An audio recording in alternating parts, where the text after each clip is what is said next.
Hey, what's up? I'm a lukewarm bowl of your favorite soup, and you're watching Disney Channel. Picture for me, if you will, a dark hallway. No, that's just a black screen. It's not gonna work. That's too dark. Okay. You know what? Fine. You know what? I'll start again. Just forget I said anything. Picture for me, if you will, a hallway.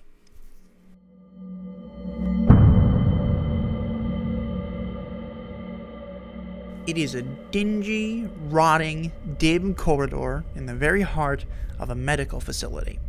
It is, for the most part, silent, but every now and again, a mournful hiss from the old pipes invades your ear. The fluorescent light fixtures choose this moment to show their age, and they flicker unnervingly, illuminating for a split second the bodies in detail. God, the bodies, they lay all around you. Some crumpled in a heap on the floor, others propped against the wall like stuffed toys, arms limp, head hung low or tilted upward much too far. It is clear these men died in agony. But what makes it worse is the smile. Every corpse wears a grin, a full-toothed leer, lips parted too wide, too far. In combination with their lifeless eyes, they look downright demonic. Suddenly, a scream pierces the silence. It startles you, but as you whip your head to the left to find the source, you find the source is silenced with a sick, gurgling thud, the unmistakable sound of a metal pole crushing a skull. What is this place? It is unknowable. It is hellish. It is frightening. Quick side note, you're Batman. But that helps nothing. This is the haunting beauty of Batman Arkham Asylum. A game that, aside from refining the brawler subgenre of video games and heightening stealth gameplay to a level unreasonably high for a licensed game, weaves a classic Batman story in high style and makes you feel uncomfortable all the way through. Arkham's story begins, like many video games, with a cutscene. A radio broadcast plays, informing us that the Joker, that comedian of morbidity, that denizen of do-no-good, that funky little scamp, has invaded City Hall. Immediately after, another cutscene plays. In one of the only pacing blunders to be found in the entire game, although it kind of is a big one, we're informed that somehow, between cutscenes, Batman stopped the Madman, and he's now en route to Arkham Asylum to return the Joker to his cell. The heavy doors to the intensive treatment facility at Arkham open with an ominous series of clicks, and gameplay begins. We begin our tenure at the controls with a walking simulator. Exposition plays out in front of us as we escort the Joker to his cell in the bowels of the building. And keep in mind that this is a spoiler-free review. Seriously, go play the game yourself. I'm not going to go into all the crazy story stuff, but we get some important information. Namely, that there's history between the Joker and certain Asylum staff, that a freak fire at the Blackgate Correctional Facility forced hundreds of the Joker's goons to be transferred to Arkham.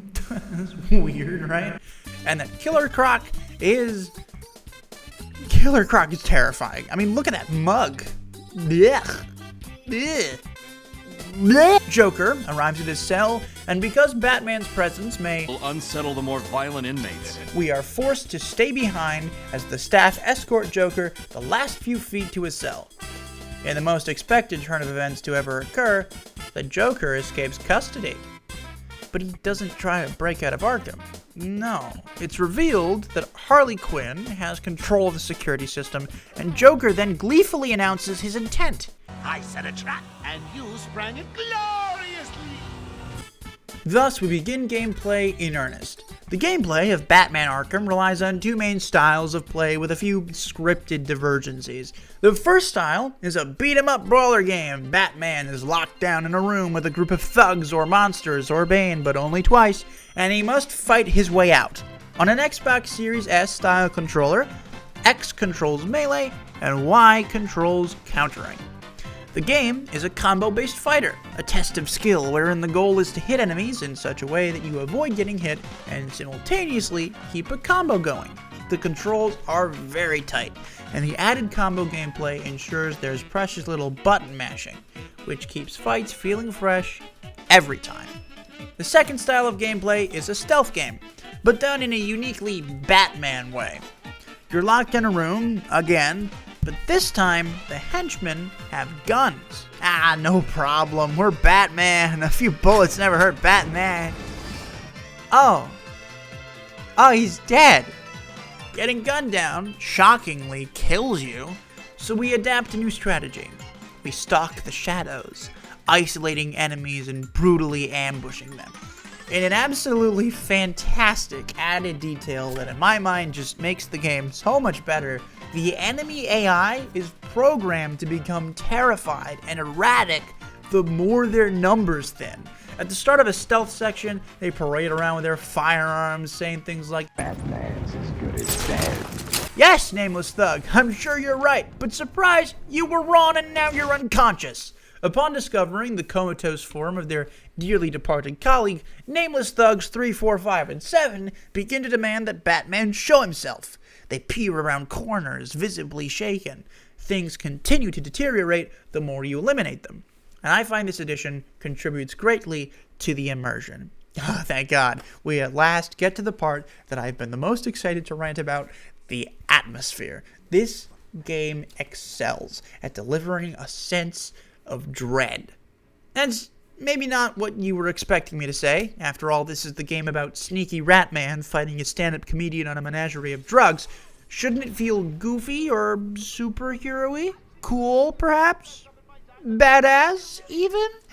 First off, question me not, mortal scum. Secondly, you're right. In the action segments, you feel undeniably cool. But in the quiet moments, the exploration of the asylum, in the collection of the Easter eggs, and even in the traversal sections of action missions, you feel just so deeply unnerved. Bodies litter the halls and corridors, escaped lunatics roam the grounds and try to strangle you while making animalistic grunts, and the general concept of an entire island being an elaborate trap to screw with you specifically is sold immaculately.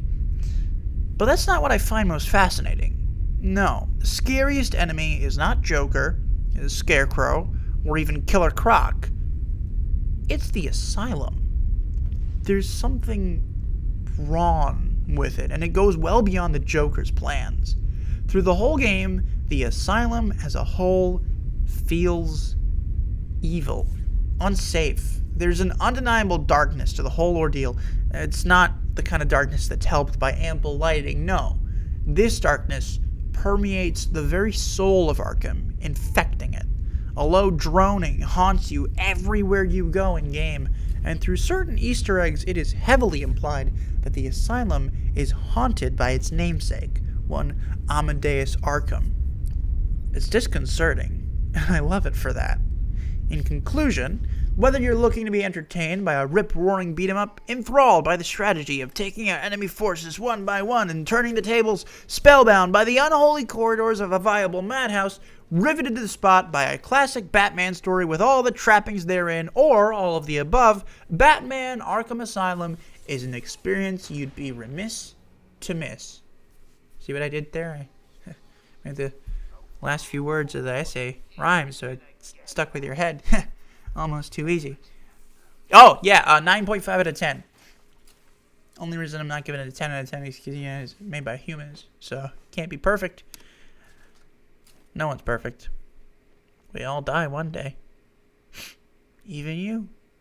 Even me. Dust to dust.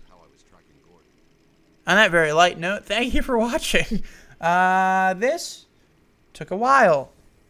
Anxiety was quite the funky, fresh little guy in my brain while making this, because I wanted to do this justice, and I think I succeeded, but I kept deleting things that I had because I wasn't happy with them. This is genuinely like the 45th take of this.